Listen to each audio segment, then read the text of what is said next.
The year was 1928, and my great-grandfather, the great mechanic from the plains, was working at warp speed.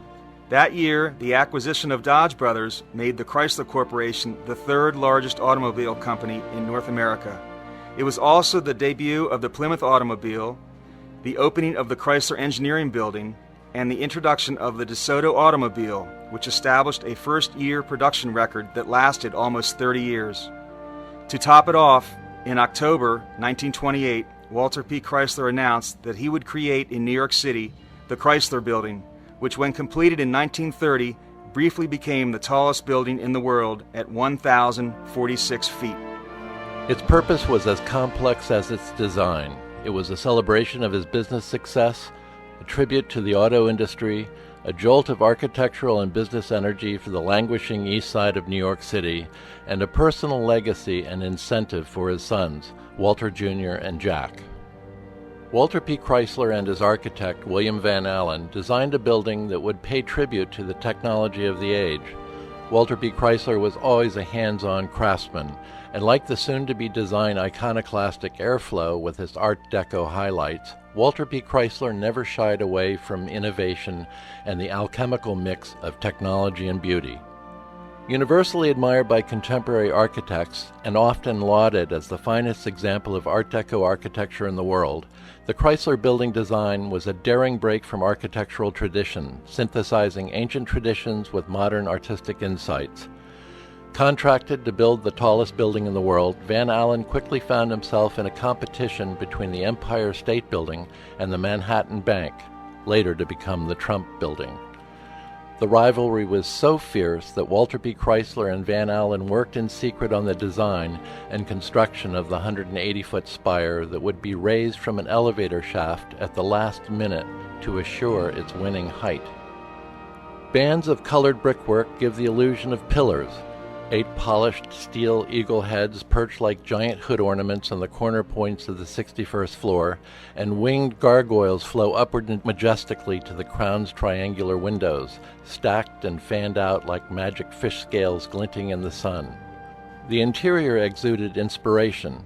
Wood inlay and Art Deco elevators, there were 32, red African marble with stainless steel trim, a lobby ceiling mural, the largest mural in the world at its time by Edward Trumbull, depicting airplanes and automotive assembly lines, all surrounded by concentric circles of aluminum leaf.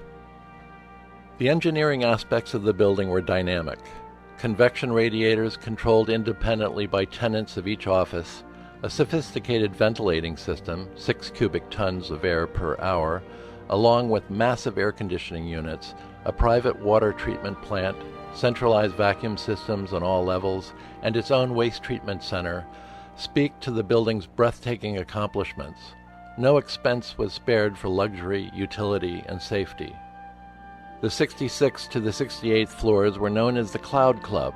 It was a personal Walter P. Chrysler touch that broke away from its modernist surroundings by using baronial Tudor-style construction with oak walls, pegged plank floors, wood beams and wrought iron chandeliers lending it a medieval ambience.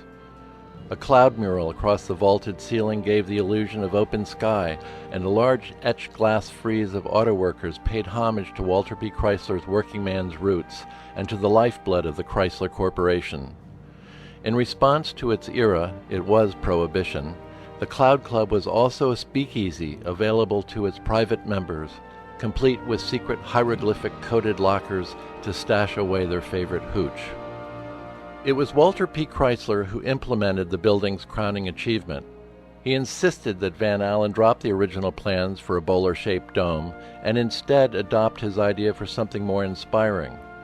To that end, he had specially diamond-honed Enduro Ka2 stainless steel, fabricated to cover the entire set of sunburst arches around the triangular windows of the terraced crown.